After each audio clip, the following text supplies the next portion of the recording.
Welcome to the Deep Dive, the show where we take the sources you provide, run them through that academic filter, and give you the essential and, yeah, sometimes surprising insights you need to be truly well-informed. And today, we are really opening up the archives. We are. We're looking at a man whose name is, it's an icon. He's often revered, often misunderstood, and almost always tied to the modern global economy. Adam Smith. That is the perfect way to frame it. For most people, when you hear Adam Smith, your brain immediately goes to The Invisible Hand or The Wealth of Nations. Right. And he was, a pioneering Scottish economist and philosopher.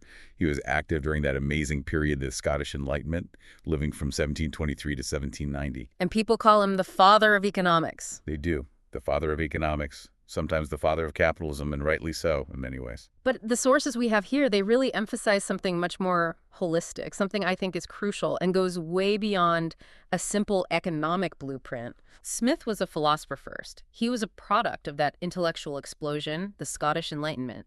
And his work wasn't just about money. It was about the fundamental nature of humanity, of morality, and of justice. Absolutely. What he did was, for its time, truly radical. He built this comprehensive system that just moved away entirely from the older, often theological explanations for why wealth and power were distributed the way they were. Explanations based on divine will, you mean? Exactly. Divine will, a mandated social hierarchy. Smith said no. He proposed that wealth and social order could be understood through rational, observable forces. It was all a complex interplay of natural, political, social, and economic factors. He just fundamentally believed the world was a system you could analyze and organize through reason.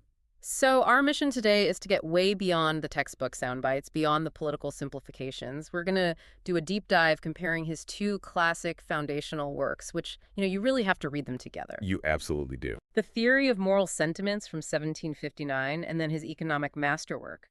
An inquiry into the nature and causes of the wealth of nations from 1776.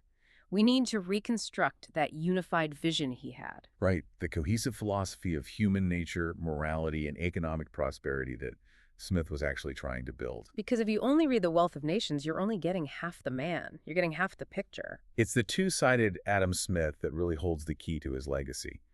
So I think we should start by unpacking the man himself, his formative years, because his early life gave him all the evidence for his later theories. Okay, let's do it. Let's unpack this and dive into the philosopher's formative years. Because his biography, it offers some incredible clues about his worldview. Smith was born in a small port town, Kirkcaldy, in Scotland. And tragedy struck him really early on. His father, who was a customs controller and a senior lawyer, he died before Adam was even born. So he was raised entirely by his mother, Margaret Douglas. And their bond, by all accounts, was just incredibly strong. He actually lived with her until she died in 1784. And right at the start of his life, we get this incredibly bizarre anecdote. It sounds like something pulled straight out of an 18th century novel. I know, it's amazing. When he was only 3 years old, Adam Smith was actually abducted by a passing band of Romani. It's an astonishing detail. The primary biography we have, written by John Ray, it says that the family immediately sent out scouts. They tracked the group for miles down the road into a place called Leslie Wood, and they eventually found the woman who had taken him. And the story goes that as soon as she saw the rescuers coming, she just threw the child down and ran off into the woods. It's such a striking image, isn't it? A sort of fleeting moment of pure, unpredictable chaos right before a lifetime that would be dedicated to imposing systematic order on the world. A very poetic way to put it. Happily, he was returned to his mother, and his academic life began pretty soon after. He went to the Burrs School of Kirkcaldy, which was, a really high-quality school for the time. He learned all the classics, Latin, math, history, writing. And his intellectual path really started to take shape when he got to the University of Glasgow at just 14 years old. So young. Right. And this is where he started studying moral philosophy under this hugely influential figure, Francis Hutcheson. And that period in Glasgow, it clearly shaped the entire ethical foundation of his thought.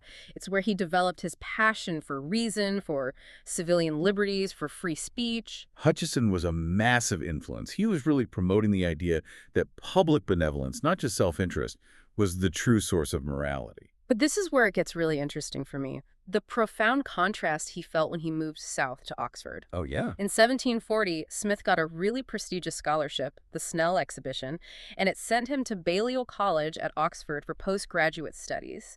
And he absolutely hated it. He was deeply, deeply disappointed. Yeah. He saw the intellectual environment as just, well, stifling, vastly inferior to the vibrant academic world he had just left in Glasgow. And he didn't pull any punches about it later on. He criticizes Oxford directly in The Wealth of Nations, dedicating a whole passage to the institutional decay he saw there. And he blamed it on the endowments. That's the key technical insight. The colleges had so much money from these rich endowments that the professors' income was completely independent of their performance. It didn't matter if they were good teachers or if any students showed up. Exactly. Smith wrote that the greater part of the public professors there had, for many years, given up altogether even the pretense of teaching. That is just a scorching indictment, and it gives you an early look into his core economic thinking, doesn't it? He saw firsthand what happens when incentive structures are fundamentally broken. Right. When your security and your income are guaranteed no matter what, the effort just plummets. That observation, right there in Oxford, it laid the groundwork for his later theories on competition and accountability. On top of that, the officials at Oxford weren't exactly encouraging radical new ideas. I mean, we have that specific account of them finding Smith reading a copy of David Hume's A Treatise of Human Nature. Hume was viewed with deep suspicion by the conservative English establishment at the time, a dangerous thinker. So imagine the scene. They reportedly confiscate the book, one of the most important philosophical works of the century, and they punish Smith severely just for reading it. It just shows you the restrictive, dogmatic environment he felt trapped in. Now, while his time there was unhappy, he did make great use of the Bodleian Library. He basically taught himself several subjects through intense, self-directed reading. But the intellectual repression was just too much. He left in 1746, before his scholarship was even done. Contemporaries said he was suffering from what was likely a severe nervous breakdown. Brought on by the stress and, that intellectual vacuum. But he returns to Scotland, and thankfully he moves into what he later called the happiest and most honorable period of his life, his career as a teacher. In 1748, he starts giving these incredibly successful public lectures at the University of Edinburgh. And these lectures were really diverse. He covered rhetoric, literary criticism, and most importantly, something he called the progress of opulence. So this is where it starts. This is where it starts. It was in these lectures that he first began to lay out his economic philosophy, what he termed the obvious and simple system of natural liberty. The idea that wealth arises naturally when people are allowed to pursue their own interests, as long as they stay within the bounds of justice. And around 1750, a crucial collaboration begins. He finally meets David Hume. The very writer whose book got him in so much trouble at Oxford. It's incredible. They formed this intellectual and personal bond that really became the defining friendship of Smith's life. They just shared an understanding of human nature and reason. Hume became his greatest friend and his intellectual sounding board. Smith then spent 13 years as this highly regarded professor of moral philosophy back at Glasgow, basically embodying the complete opposite of the lazy professors he'd complained about at Oxford. And this professional diligence, this systematic approach, it stands in such a fascinating contrast to his personal life. The stories. The stories are amazing. We have so many accounts of him being absolutely comically absent-minded, a true genius, just lost in his own thoughts. He was known for a peculiar way of speaking and walking and for smiling and talking to companions that no one else could see. The anecdotes are fantastic. They really paint a picture of a mind just constantly operating on another level. You have the famous story of him giving a tour of a tanning factory.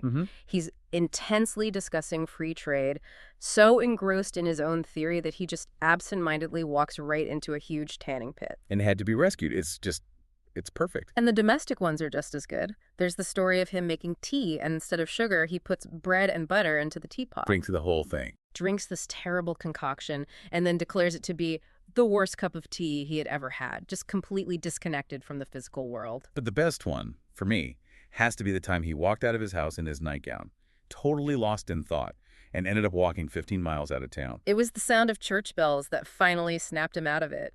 He realized he was miles from home, still in his sleepwear. The genius lost in his own systems. And this pattern of intense focus and personal detachment, it really defined his life. He never married. As we said, he lived with his mother until she died. And it all culminates in his final instructions before his own death in 1790. He had this powerful desire to control his intellectual legacy. He told his literary executors, the famous chemist Joseph Black and the geologist James Hutton, to destroy all of his unpublished material. Everything. All his notes, his correspondence, anything not deemed immediately fit for publication, just destroy it. And that intentional destruction is why so few of his personal papers survive. Smith, the ultimate system builder, he intentionally purged his own personal history. He wanted to make sure that his published work would stand as his only legacy. We're left with the system, not the man's intimate thoughts.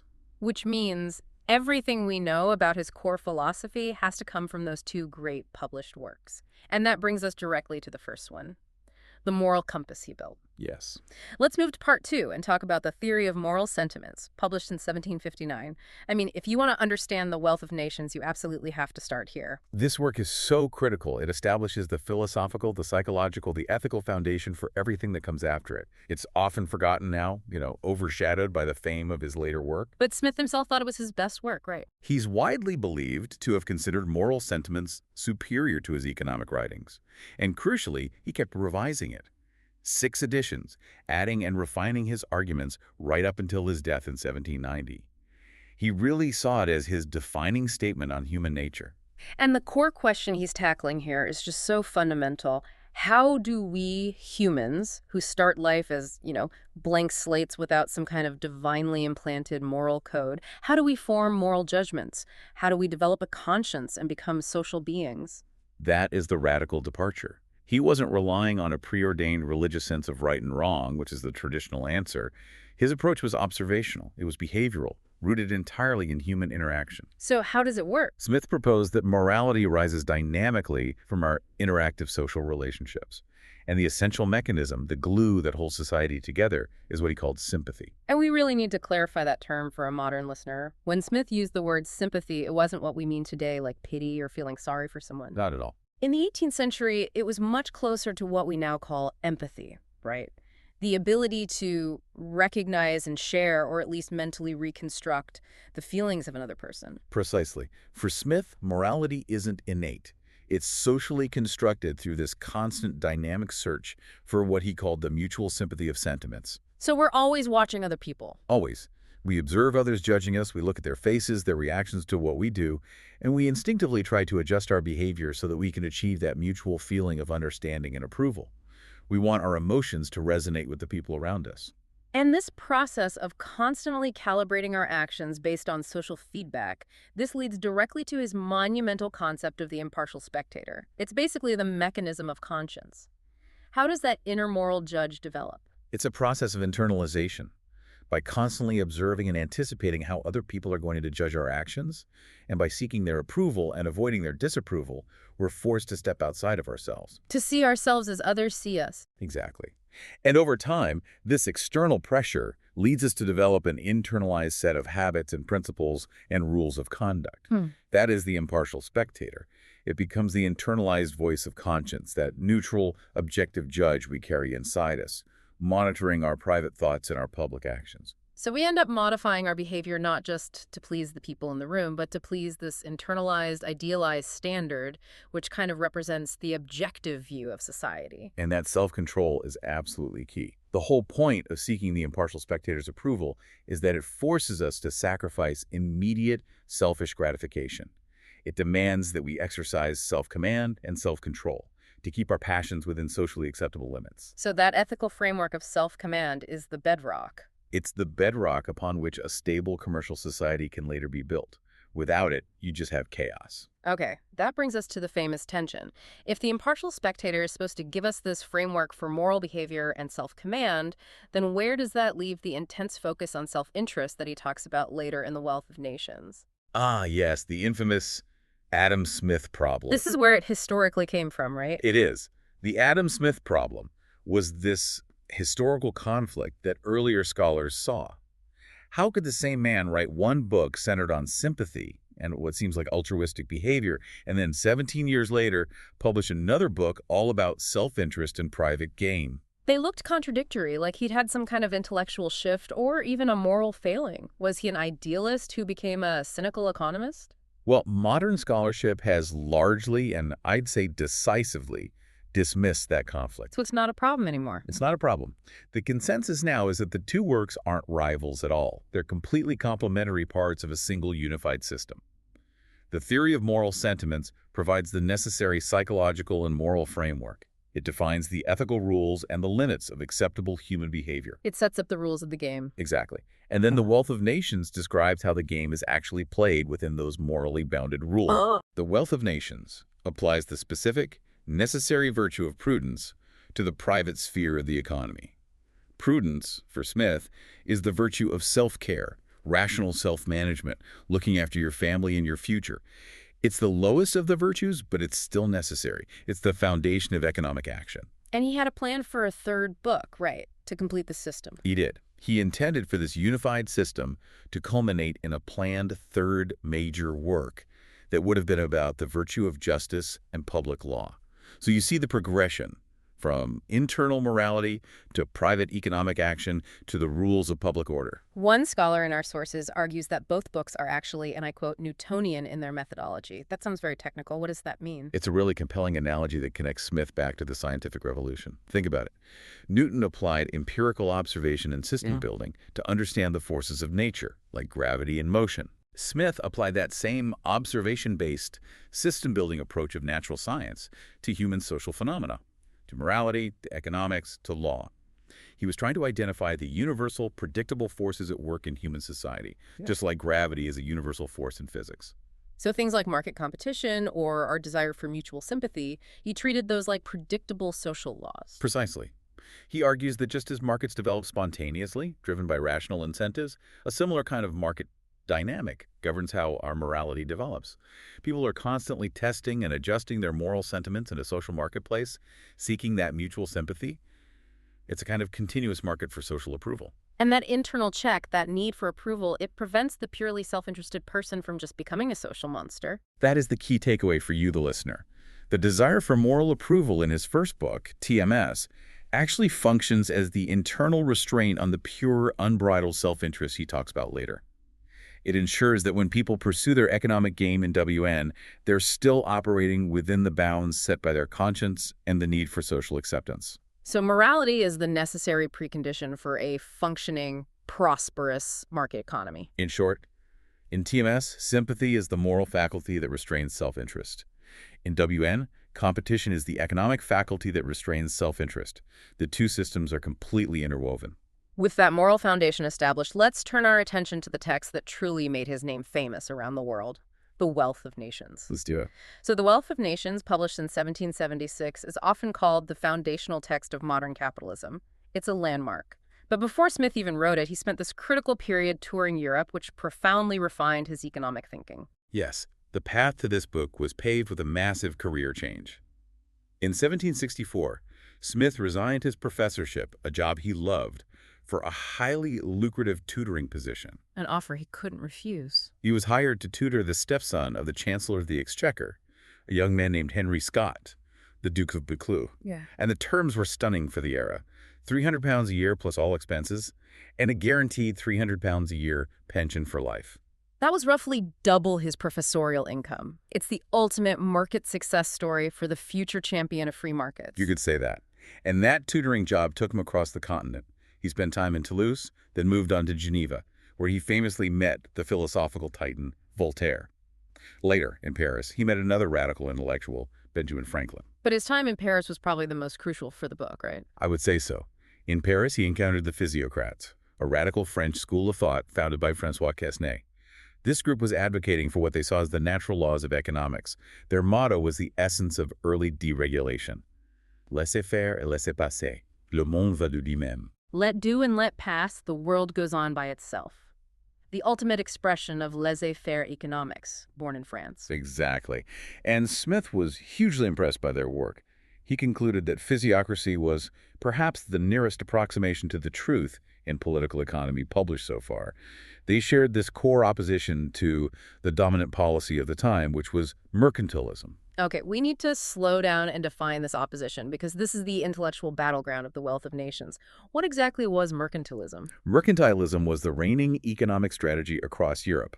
The goal was simple: maximize the nation's supply of hard currency, specifically gold and silver. So policy was all about getting a massive trade surplus. Right. Minimize imports with high tariffs, maximize exports, often relying on government monopolies and colonial extraction. A state's power was literally measured by the gold in its vault. Smith saw this as a suffocating and ultimately self-defeating policy. And the physiocrats challenged this by arguing that wealth came not from hoarding gold, but from the productive capacity of the land. That's right. But Smith made the crucial intellectual leap that really established classical economics. He went beyond the physiocrats' land-centric view. Smith focused squarely on labor. Ah, that's the key distinction. That is it. The source of national wealth, for Smith, was the annual produce of its labor, not the amount of gold a nation possessed, nor just its agricultural output.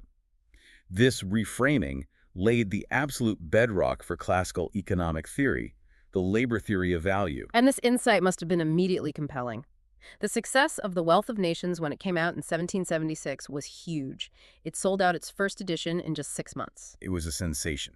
Now, if we look at the classical perspective of the Book Central program, it's not really about some abstract, invisible hand. It's about something much more mechanistic and observable. That's right. Classical economists correctly argue that Smith laid out his entire tangible program in the first few sentences of Book 1. National wealth, he says, depends on two things. First, the skill, dexterity, and judgment of labor. That's productivity. And second, the proportion of useful labor. So minimizing workers in unproductive sectors, though he was careful to acknowledge that the work of the sovereign and the army was definitely useful.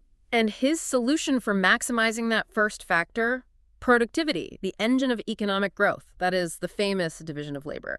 This is the core operating system of his economic model. It is the central dynamic. Smith argued powerfully that deepening the division of labor-breaking production down into specialized, repetitive tasks leads to immense gains. In 3 ways, right? In 3 ways. Increased dexterity, saving time you'd lose switching between tasks, and critically, fueling innovation as workers and engineers focus on just one specific process. And this innovation translates into vast compounding productivity increases. Exactly, which leads to greater output, which means lower prices, and consequently, an increasing standard of living for everyone.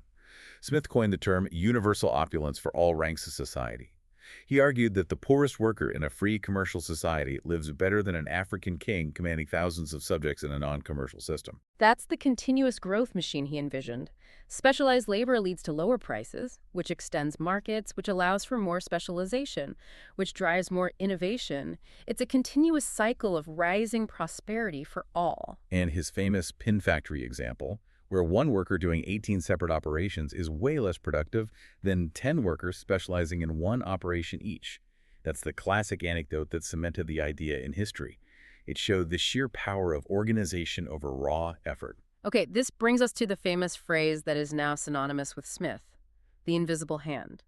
It's often portrayed as his central thesis, but as we noted, it only appears once in The Wealth of Nations. It does. The neoclassical school of economics, which came much later and focused heavily on mathematical models of supply and demand, they seized on this single phrase and elevated it to define Smith's entire philosophy. They emphasize the idea that individuals pursuing their own gain are unintentionally led by an invisible hand to promote an end which was no part of his intention, meaning promoting the public interest. And this is perfectly captured in that famous line about self-interest. It is not from the benevolence of the butcher or the brewer or the baker that we expect our dinner, but from their regard to their own interest.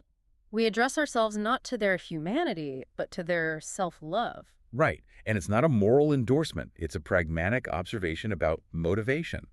The system works because we are reliably self-interested. And it's so easy for modern readers to stop right there and assume Smith was just a dogmatic champion of self-interest above all else.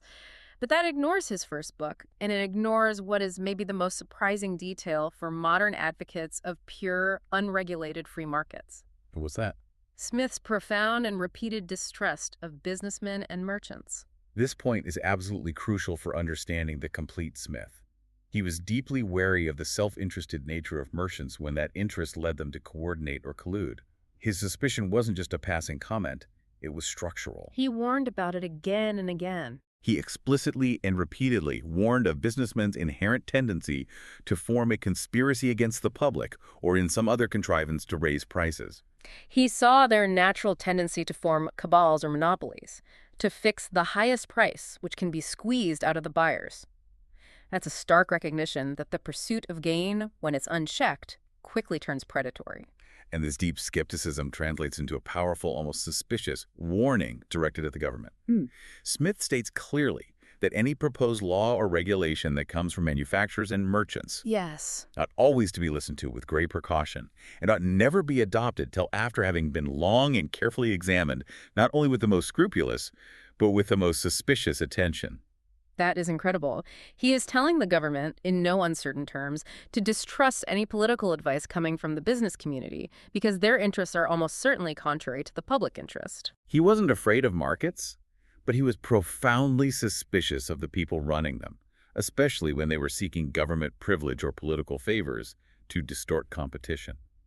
So the pursuit of wealth is only socially beneficial in his system when it's strictly checked. Strictly checked by the external force of competition in the market and by the internal force of the impartial spectator in the social sphere.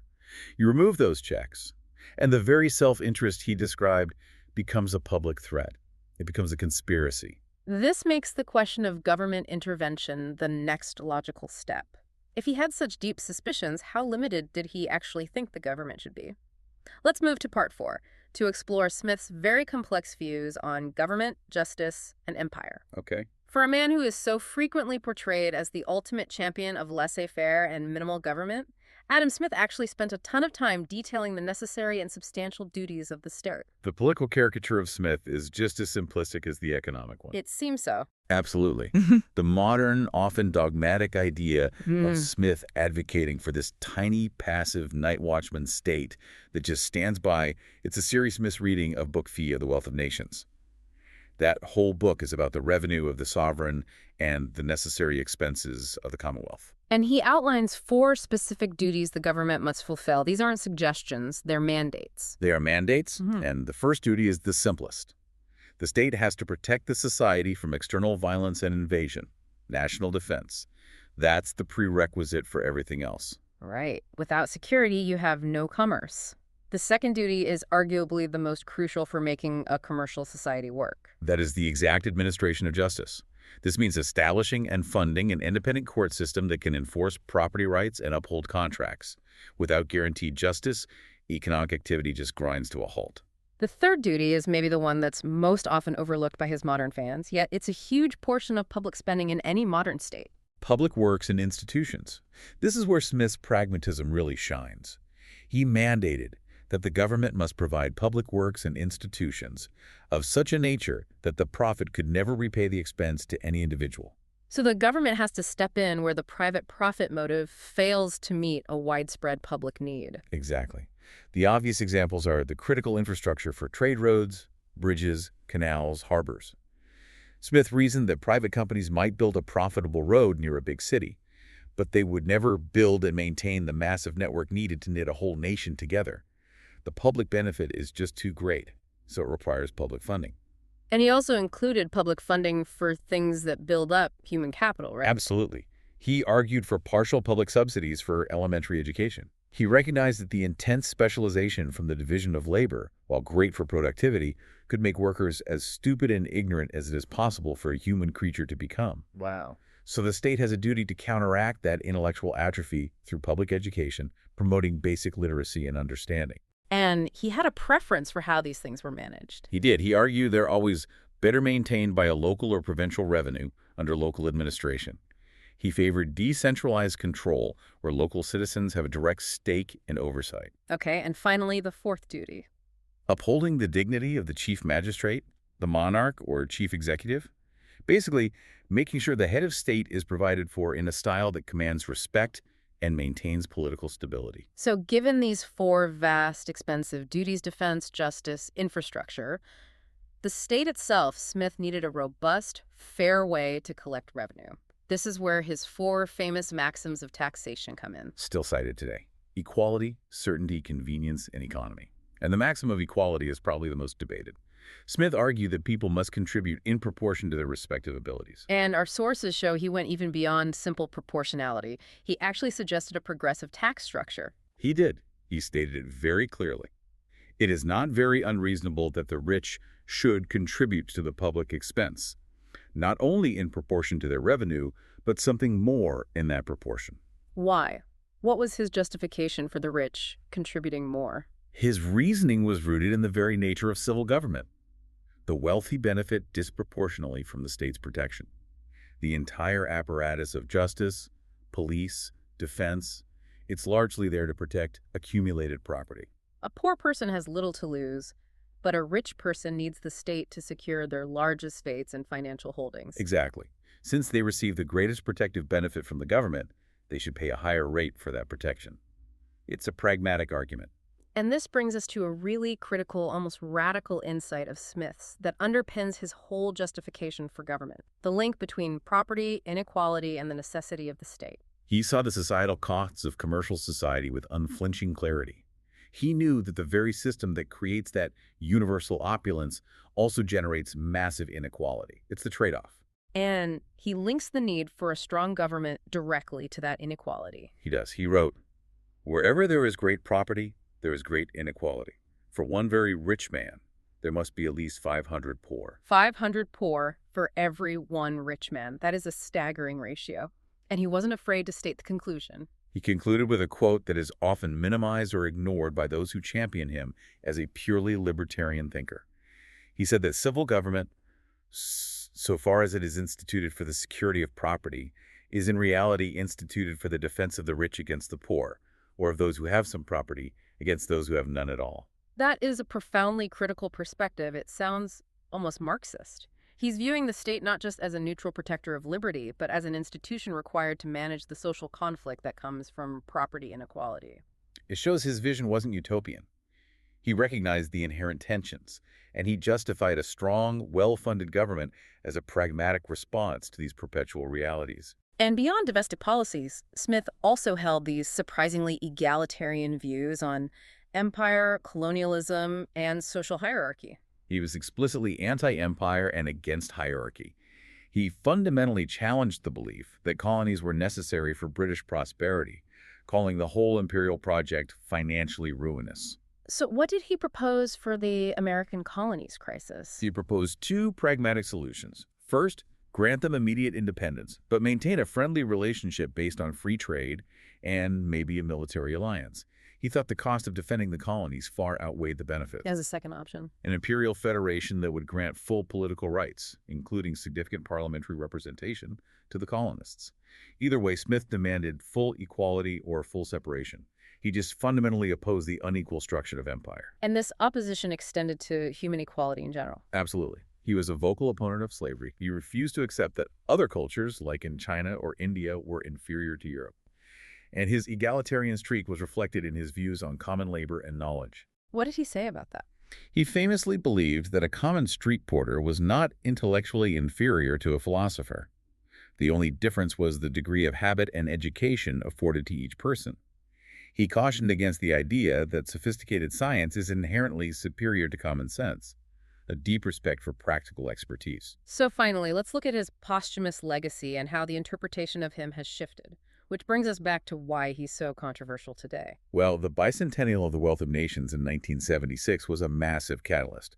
Academic interest surged, and critically, scholars started seriously reading the theory of moral sentiments again.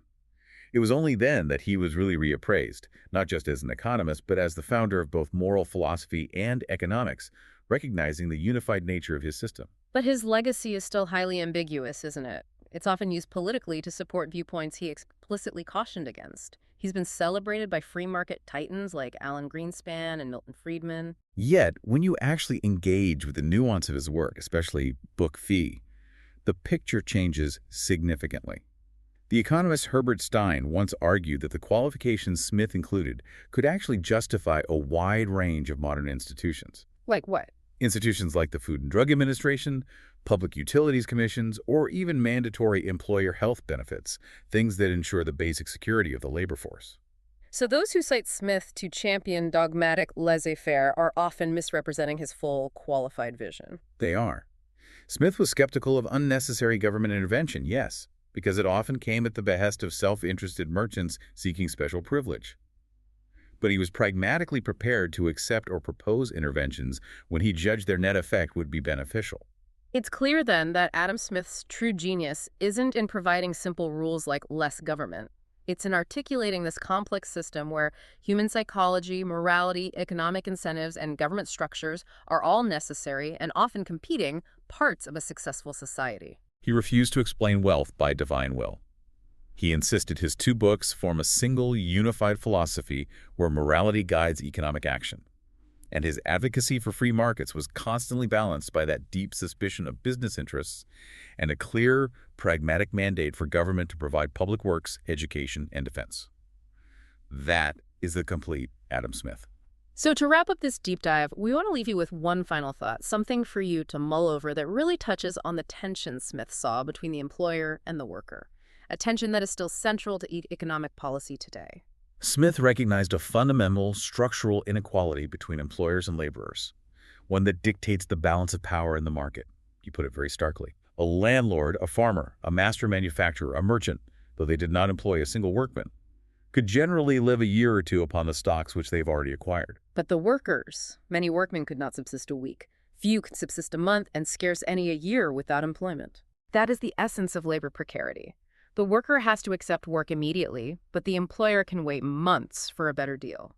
So if the essence of Smith's philosophy is that constant search for mutual sympathy while pursuing self-interest, how much government intervention, how much structure, like minimum wages or safety nets, is truly necessary to ensure that the impartial spectator, that internal moral guide, can actually protect the most vulnerable workers from the immediate existential necessity created by the self-interested master. The market system delivers unparalleled growth, but its structure inherently disadvantages those with the least economic leverage. Smith acknowledged that. Understanding where the purely moral duty of the impartial spectator ends and where the protective arm of the justice system must begin to restore some degree of bargaining equality, that remains the central challenge for modern economies that are guided by his principles. That is a powerful note to end on. Thank you for joining us for this deep dive into the true, unified legacy of Adam Smith. We hope you feel better informed and maybe a little more suspicious of anyone who tells you Smith was simple. Until next time.